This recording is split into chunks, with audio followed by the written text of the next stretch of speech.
Y permítanme leerles otras líneas de este libro en un capítulo que inicia de esta forma: en el principio ya existía el verbo, la palabra.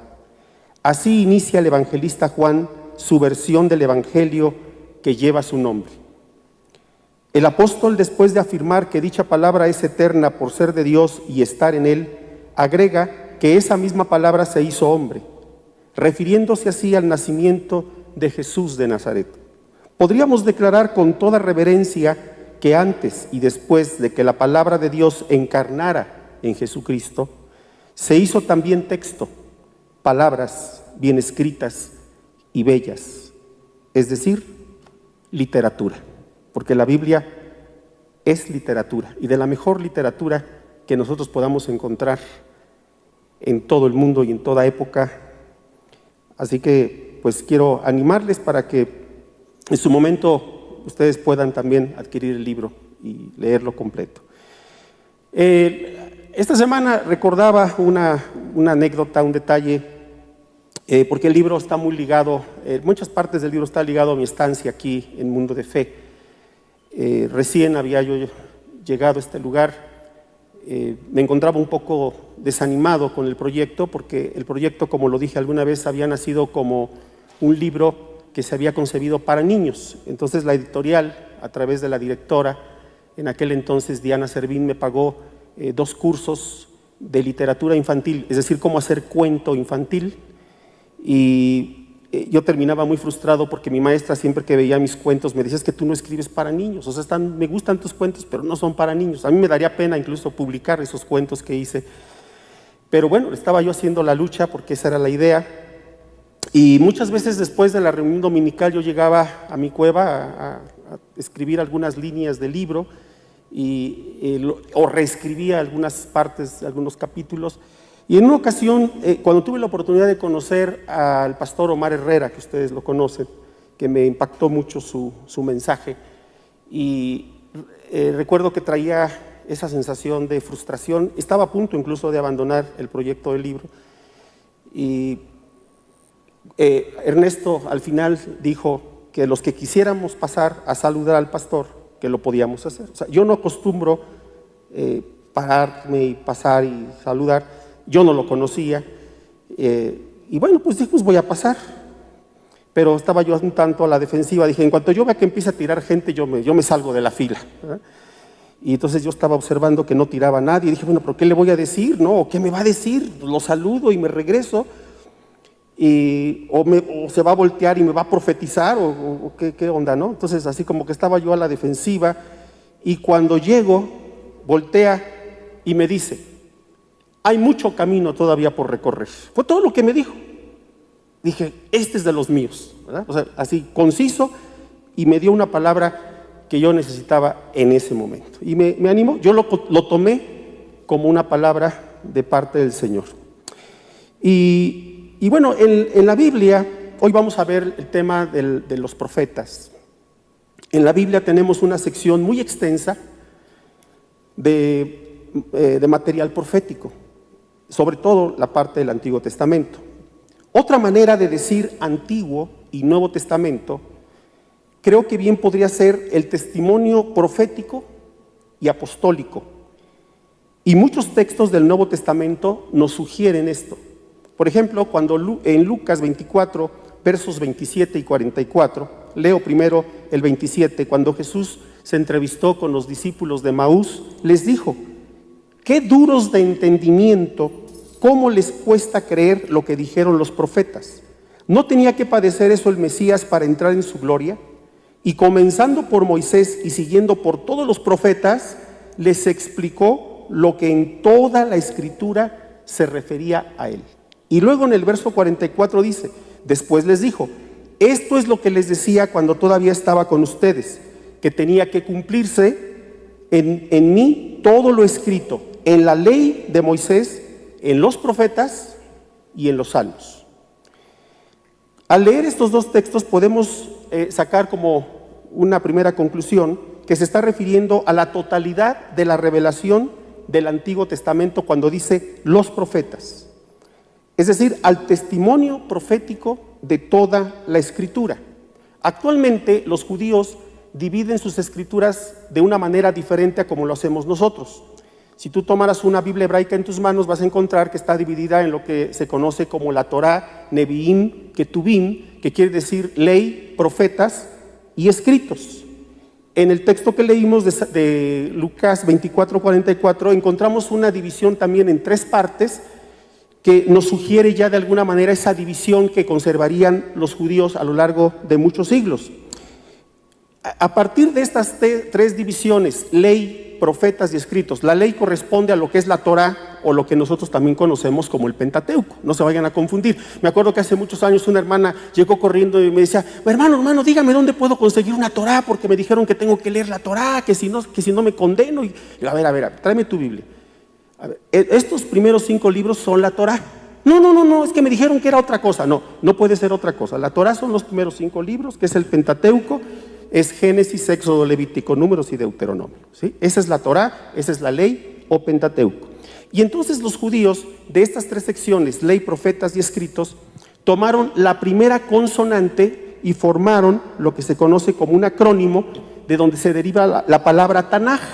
Cuando ellos dicen Tanaj, ¿sí?, nada más pusieron 2 vocales intermedias entre estas consonantes, entre la T, la N y la J, que corresponden a estas 3 consonantes de Torá, Neviim, Ketuvim, y entonces resultó la palabra Tanaj. Cuando decimos Tanaj, o ellos dicen Tanaj, el Tanaj están diciendo las escrituras que para nosotros corresponde al Antiguo Testamento. Otra forma de llamarlas o nominarlas les llaman Mikra. Mikra en hebreo significa lectura, ¿sí? Entonces, esto nos lleva a pensar en lo que Pedro escribe en su segunda carta, capítulo 1, verso 19, cuando dice, tenemos también la palabra profética más segura, a la cual hacéis bien en estar atentos como una antorcha que alumbra el lugar oscuro hasta que el día se esclarezca y el lucero de la mañana salga en vuestros corazones. Y cuando Pedro está diciendo la palabra profética más segura, se está refiriendo a las escrituras del Antiguo Testamento, ¿sí? Pero quiero que noten que Pedro lo ve, como ya lo estuve enfatizando en la exposición anterior, como un todo. O sea, para nosotros la palabra profética no es nada más una porción, un texto, sino toda la revelación del Antiguo Testamento. Creo que en ese sentido debemos tomar lo que Pablo escribió en Efesios capítulo 2, versos 19 y 20, cuando afirma que somos miembros de la familia de Dios, edificados sobre el fundamento de los apóstoles y profetas, siendo la principal piedra del ángulo Jesucristo mismo. Esto significa entonces que cuando decimos profetas nos estamos refiriendo al testimonio del Antiguo Testamento, y cuando decimos apóstoles nos estamos refiriendo al testimonio que tenemos en el Nuevo Testamento. O sea, para nosotros la Biblia no es otra cosa que el testimonio profético y apostólico, ¿sí?, que se cristalizó en texto, en escritura, y en lo cual fundamentamos nuestra fe, ¿sí? Bueno, ya vemos cómo el Señor inspiró a Lucas para escribir su evangelio. Ahora vamos a considerar a los profetas, y me voy a detener al final en un profeta que es Jeremías, que es uno de mis favoritos porque nos da mucha luz acerca de cómo escribió su libro. En el caso de los profetas no vemos que haya una investigación como la hizo Lucas, pero sí podemos deducir que los libros pasaron por revisiones, o lo que podríamos decir unas ediciones, ¿sí?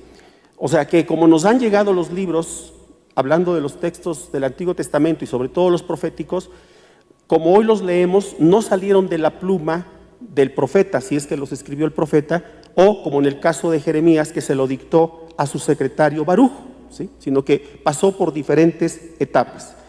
Es importante tomar en cuenta que a cada profeta le habló de acuerdo a su tiempo y entorno. No importa si estamos hablando de los profetas escritores o no escritores. Cuando digo escritores me estoy refiriendo a aquellos que nos legaron un libro, porque hay profetas en el Antiguo Testamento que no escribieron ningún libro y son muy importantes, como Elías, Eliseo y otros que se mencionan, Natán, el profeta, que estaba muy ligado al ministerio de David, y otros que son anónimos, ¿sí? Esos, digamos, son profetas que no nos legaron un texto. Y se les llama profetas escritores a los que nos legaron un texto, como Isaías, Jeremías, Ezequiel o los profetas menores.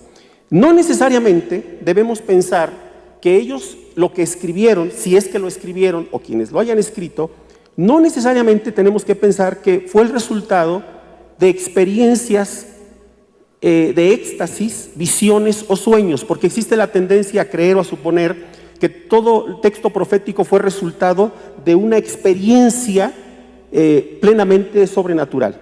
Mucho de lo que Dios les reveló fue resultado de su observación, de su discernimiento para interpretar los tiempos y su propia vivencia, ¿sí?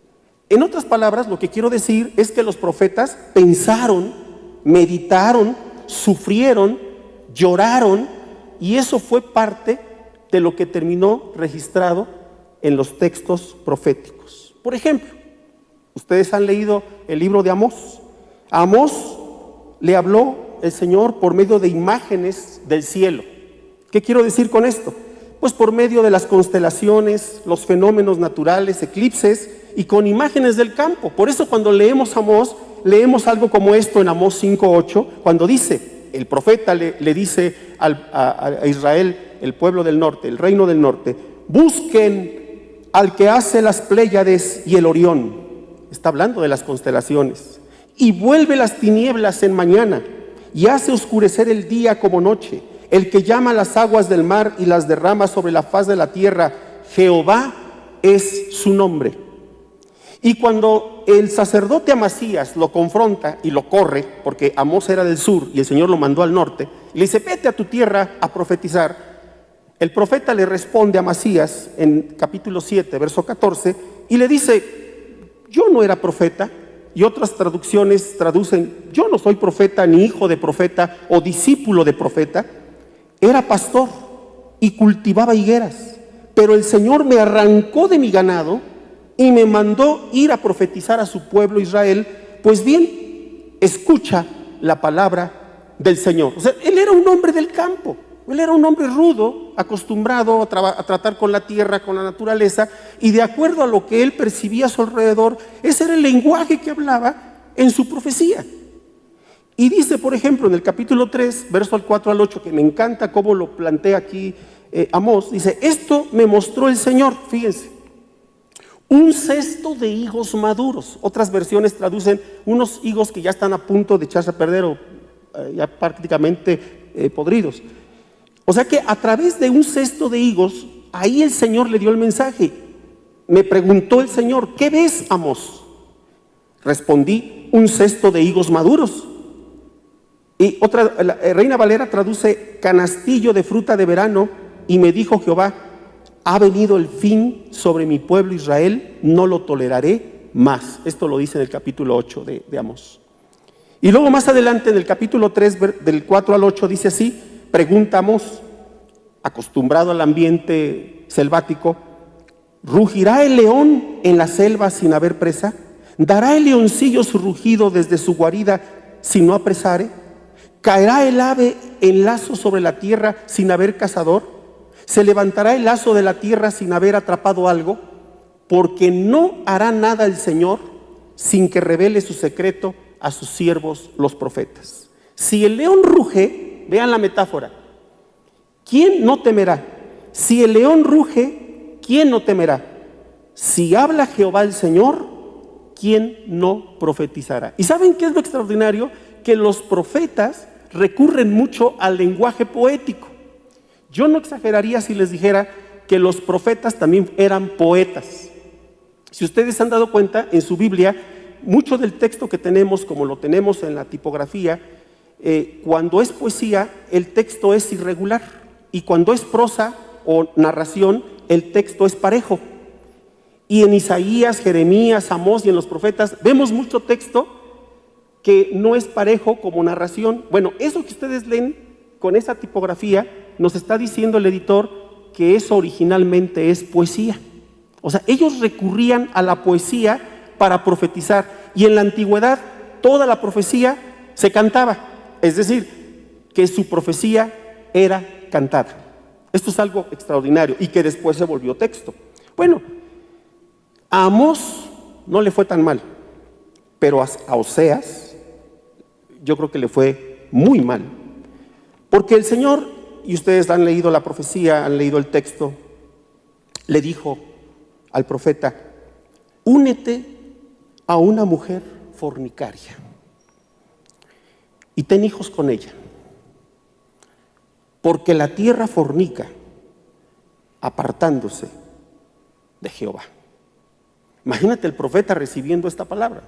Yo me imagino a Oseas volteando y diciéndole al Señor: ¿oí bien, Señor? Es que esta se llamaba Gomer. Es que Gomer, pues, la conoce ya medio vecindario, Señor.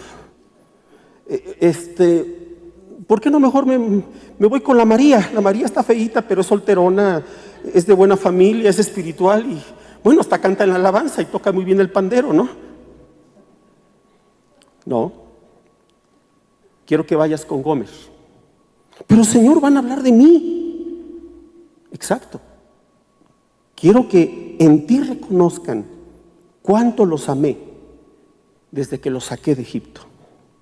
Quiero que vayas con la mujer que te indiqué, que la ames, que tengas hijos con ella. Oye, hermano, qué tremendo. Yo me imagino que cuando llegaba la Gomer a la casa, Oseas le preguntaba: ¿de dónde vienes, mi amor? Ay, pues vengo del culto, ¿no? Pero se acercaba y su ropa olía a leña de otro hogar, seguramente. ¿Qué es lo que Dios quería hacer? Dios quería que su profeta, en esas circunstancias, experimentara lo que Dios sentía por su pueblo infiel, que le hablara a su corazón, que tuviera misericordia de ella. Precisamente toma sentido cuando leemos en la profecía de Oseas, cuando dice que Dios nos atrajo con cuerdas de amor. O sea, Dios le está diciendo a Oseas: quiero que cada vez que ella te sea infiel, que la atraigas a ti con lazos de amor, que la ames como yo he amado a mi pueblo Israel, que la conquistes, que la ames, que te entregues a ella incondicionalmente. Perdónala, ten misericordia de ella cada vez que te sea infiel. ¿Quién dijo que quería ser profeta? Porque ahora nos la pintan muy, muy bonito, ¿no? Bueno, a Ezequiel también le fue de una manera terrible, porque dice la Escritura que Ezequiel fue un profeta que Dios levantó en el exilio, cuando estaban en Babilonia, y como no había todavía WhatsApp y Face y esas cosas, Dios le dijo al profeta que cuando él le quitara al deleite de sus ojos, era la señal, él iba a saber que el templo había sido destruido, y el deleite de sus ojos era su esposa. Yo creo que todos los días el profeta iba a verla cuando estaba dormida y la movía, y yo creo que la despertaba. ¿Qué pasó? No, nada más como estaba roncando vine a moverte, ¿no? Pero yo creo que estaba esperando el momento en que ella muriera, porque sabía que cuando ella muriera era la señal de que el templo había sido destruido.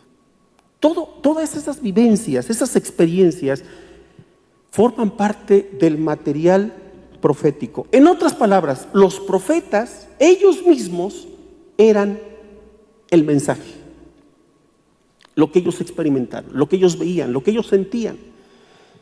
Y uno de mis ejemplos favoritos para hablar de cómo se escribe un libro profético es Jeremías 36. Yo no he encontrado en toda la Biblia ningún capítulo como este que nos dé tantos detalles. Obviamente no lo podemos revisar porque es un capítulo muy extenso, pero yo he encontrado en este capítulo, por lo menos he encontrado 10 puntos o textos dignos de analizar acerca de cómo Jeremías escribió su profecía, ¿sí? Pero antes, no pierdan de vista el capítulo 36, quiero leer cómo introduce el profeta, o más bien el que escribió el libro, porque esto no lo pudo haber escrito Jeremías, y ahorita van a ver por qué. En el capítulo 1, vean la introducción de Jeremías, como dice: las palabras de Jeremías, hijo de Hilcías, de los sacerdotes que estuvieron en Anatot, en tierra de Benjamín. Es interesante ver que el que escribe, que lo más seguro es que fue Baruch, el secretario, diga que las palabras de Jeremías, ¿se acuerdan cuando les dije en la primera exposición que la Biblia es la palabra de Dios en las palabras de los hombres? O sea, no oculta el hecho de que son las palabras de Jeremías, pero es la palabra de Dios en las palabras de Jeremías, y que además él era sacerdote, él era de la familia sacerdotal y Dios lo levantó como profeta. Y luego dice el verso 2, palabra de Jehová que le vino en los días de Josías, hijo de Amón, rey de Judá, en el año 13 de su reinado.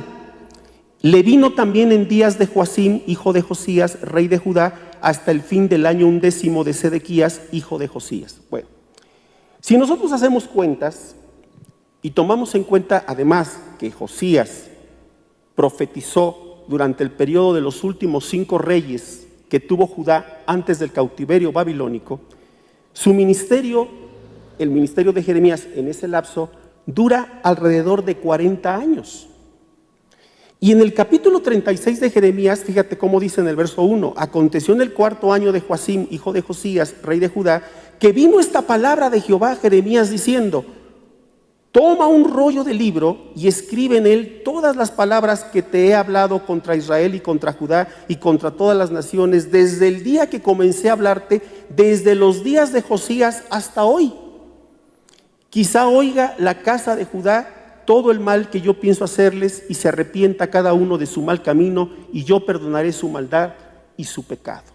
Si hacemos cuentas desde el año que lo indica el 13 de Josías hasta el 4º año de Sedequías, arroja aproximadamente 22 años. Es decir, cuando Dios le está diciendo en este momento que escriba la profecía, antes, todo lo que ha profetizado Jeremías lo dice de memoria. O sea, él lleva ya más de 20 años predicando. Esto es algo extraordinario. No tiene guión. Pero es como si alguien nos pidiera, los que ya tenemos tiempo en esto, imagínate, Ernesto, que a ti alguien te dijera, ponte a escribir lo que has predicado en los 10 años, en los últimos 10 años, ¿lo podrías hacer sin tus notas? ¿Podrías hacer un resumen, un balance?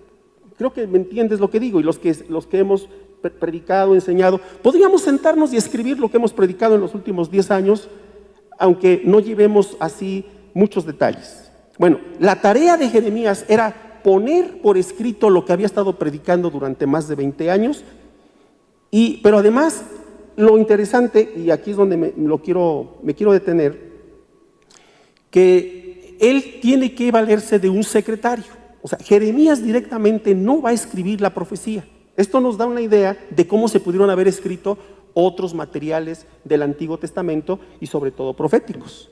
Porque a veces pensamos que el nombre del libro, que es el que corresponde al nombre del profeta, necesariamente fue el que escribió el texto, pero no fue así, ¿sí? Muchas veces los profetas, como el caso de Isaías, y también de Jeremías y otros, tenían sus discípulos que eran los que eran llamados los hijos de los profetas y que fueron los que hicieron o realizaron la tarea de escribir, en este caso, lo que el profeta decía. Baruch era su secretario.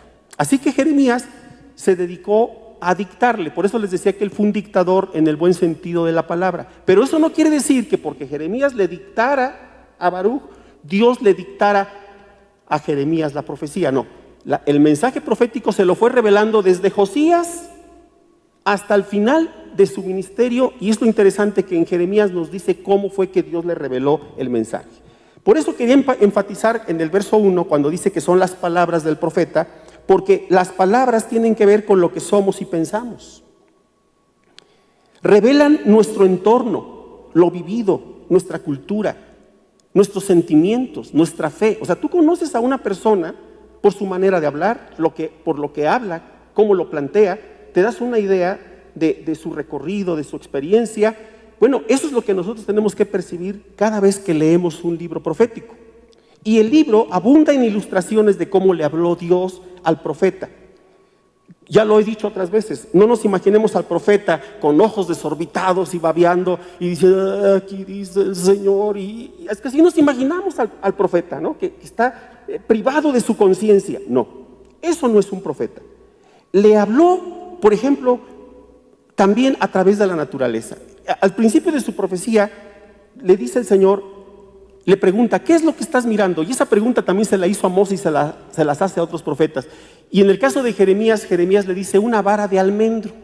No es casualidad que en el entorno geográfico donde vivía Jeremías, el primer árbol que florecía en primavera era precisamente el almendro.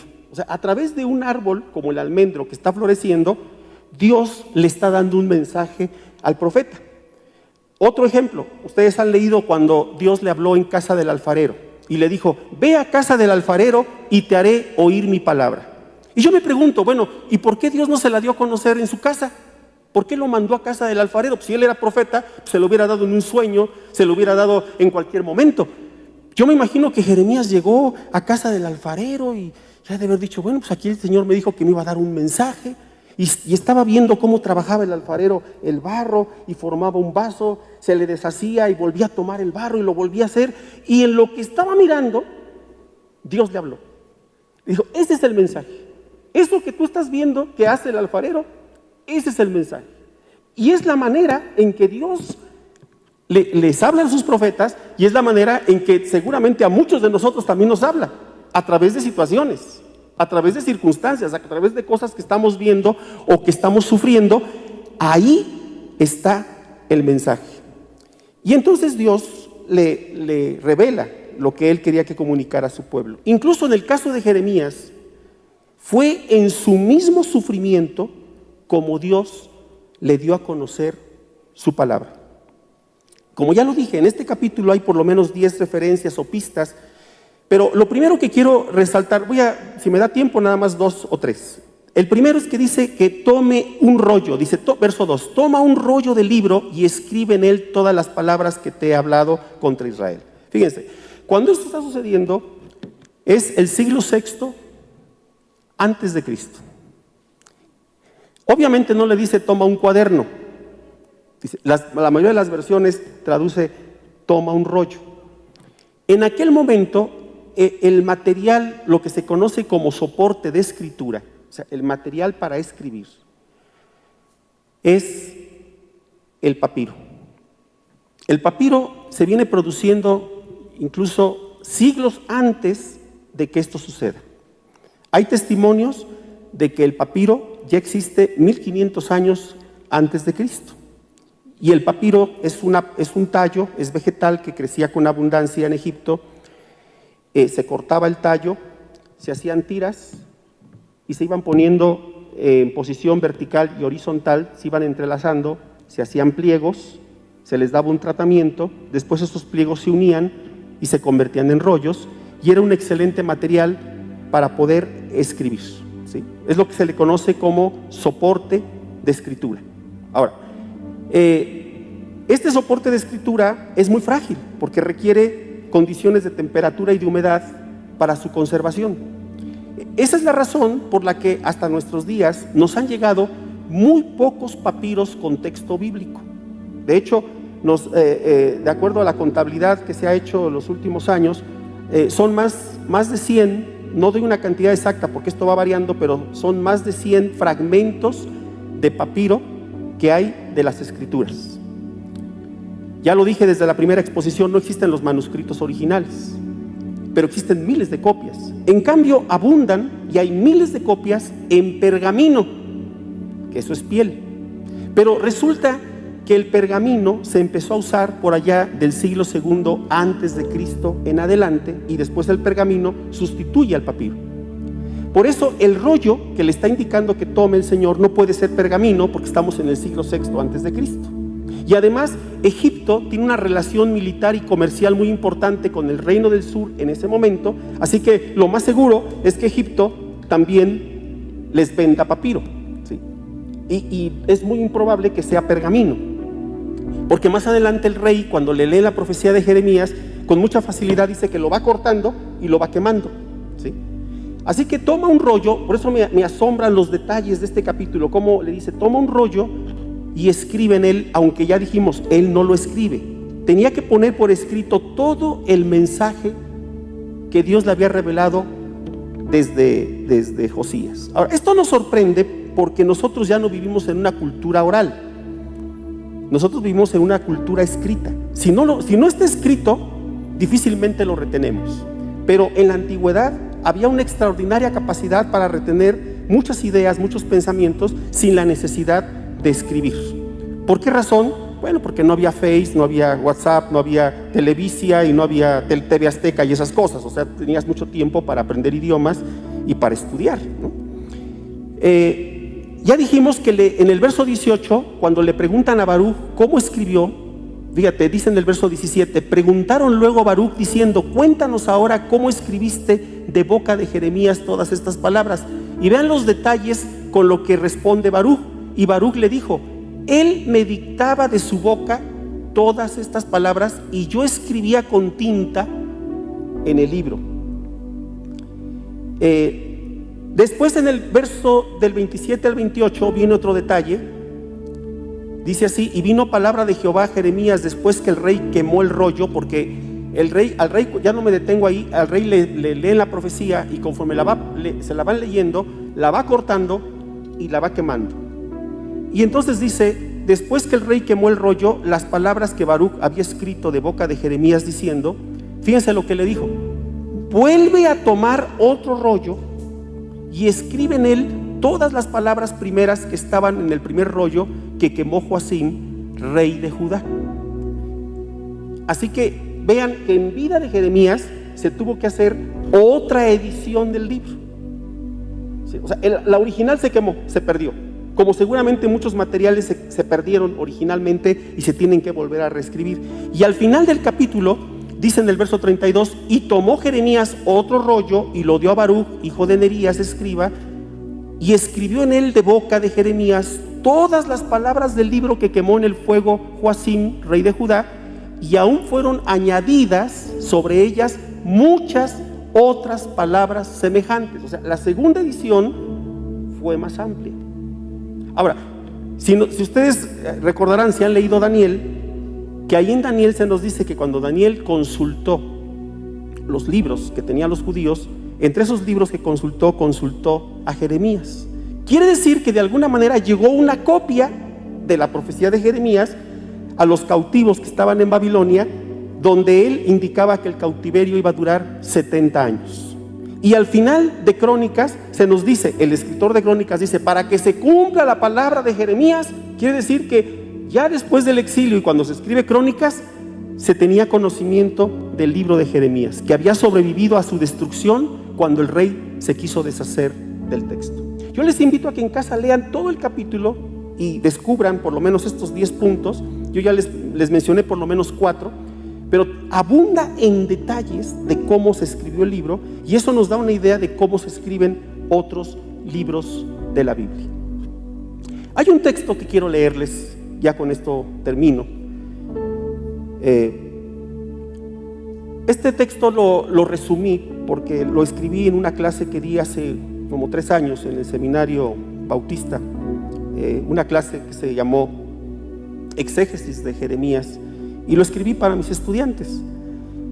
Y bueno, me pareció bien reeditarlo, le quité algunas cosas y le añadí otras, y donde quiero plasmar cómo los profetas, y particularmente Jeremías, su vida misma era el mensaje, cómo Dios usó sus palabras como vehículo para dar a conocer su voluntad, porque eso es algo que he estado enfatizando, que la Biblia es la palabra de Dios en las palabras de los hombres, que la Biblia no se dictó.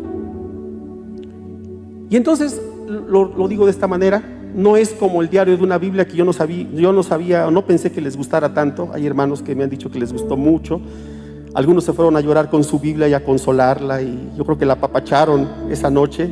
Una hermana me dijo que hasta lloró, y lo bueno que no les enseñé los dibujos que hice para ese texto hace algunos años, y no se hubieran enamorado más de esa Biblia. Pero bueno, no es el diario de una Biblia, pero podríamos decir que es lo que pretende describir acerca de un profeta como Jeremías. Dice así: Jeremías fue un hombre de la palabra, con mayúscula, pero también de las palabras, sus palabras, purificadas y quemadas con los carbones encendidos de la revelación, como profeta, no fue portador de una cualidad divina que lo distinguiera por eso del resto de sus contemporáneos. Los profetas son hombres y mujeres que viven conscientes de estar bajo el influjo de Dios, que les impele a proclamar su mensaje. Jeremías lo expresa de forma muy singular y elocuente en el capítulo 20, del 7 al 9. Me sedujiste, oh Señor, y fui seducido. Más fuerte fuiste que yo y me venciste. ¿Acaso, me pregunto, era una manera de decir que su mano, la mano de Dios, estaba sobre él o su espíritu? Implicaba una conciencia de Dios, penetrado del profundo sentimiento de una comunión inmediata con Dios. El profeta, que se sabe y reconoce como portador de la palabra, no queda privado de sus rasgos humanos. Nunca deja de expresar sus temores e insuficiencia, indignación y alegría. Fue un hombre que aceptó, a pesar de su incertidumbre y desconcierto, la medida de Dios. En su contacto con lo eterno se hizo consciente de su propia finitud y en el mismo entorno donde daría su mensaje.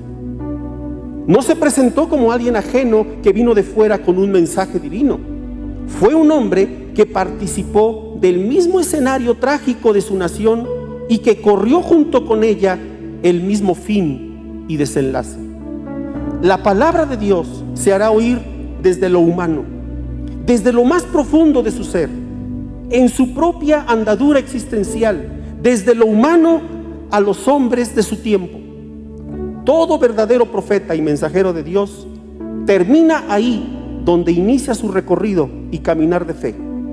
Pero como el patriarca Abraham, habitando como extranjero en la tierra de la promesa como en tierra ajena, habitando en tiendas, pero esperando la ciudad que tiene fundamentos, cuyo arquitecto y constructor es Dios. Experimentará primero una aguda conciencia de sus límites, de su finitud y muerte. Conocerá primero la angustia ante la encomienda de lo eterno. Señor Jehová, ay de mí por mi quebrantamiento, dice Jeremías. Mi llaga es muy dolorosa, pero dije, ciertamente enfermedad mía es esta y debo sufrirla.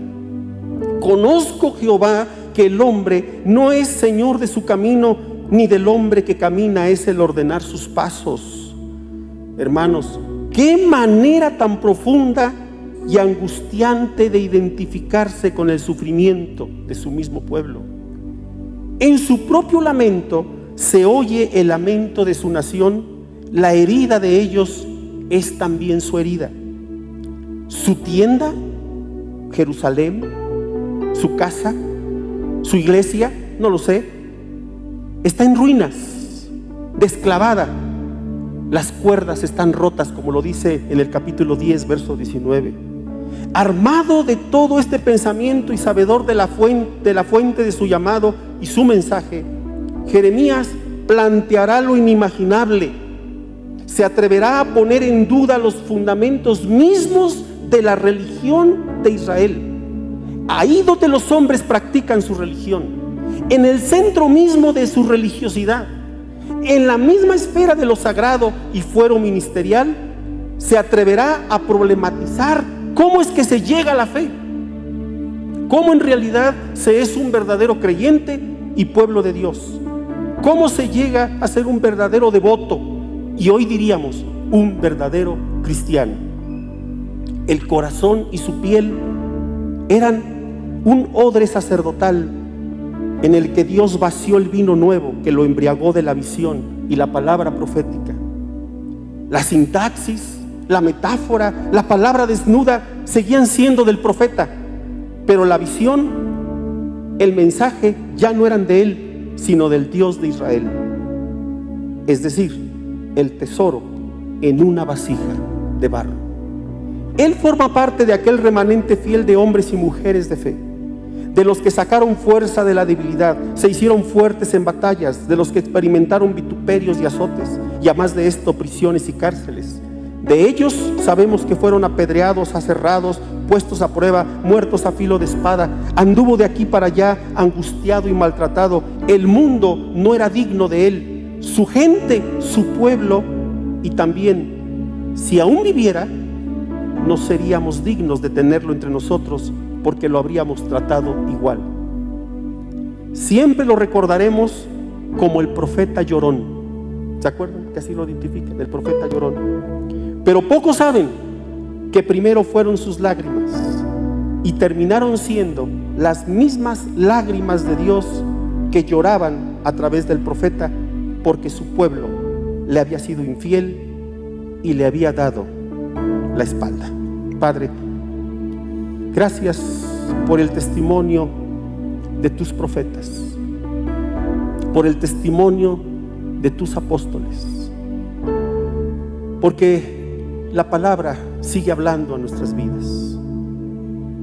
Tu palabra no envejece, tu palabra no pasa de moda.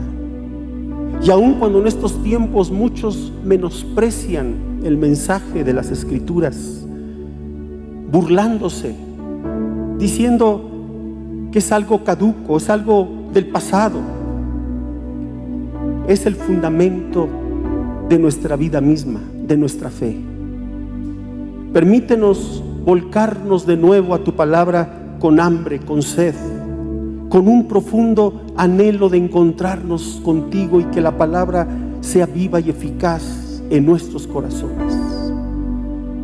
Que así como Jeremías se sentía seducido, se sentía cautivado por el llamado que tú habías hecho a su vida, que así también nosotros podamos sentirnos cautivados por ti, y que tu palabra hable a lo más íntimo de nuestro corazón. Gracias te damos en el nombre de nuestro Señor Jesucristo.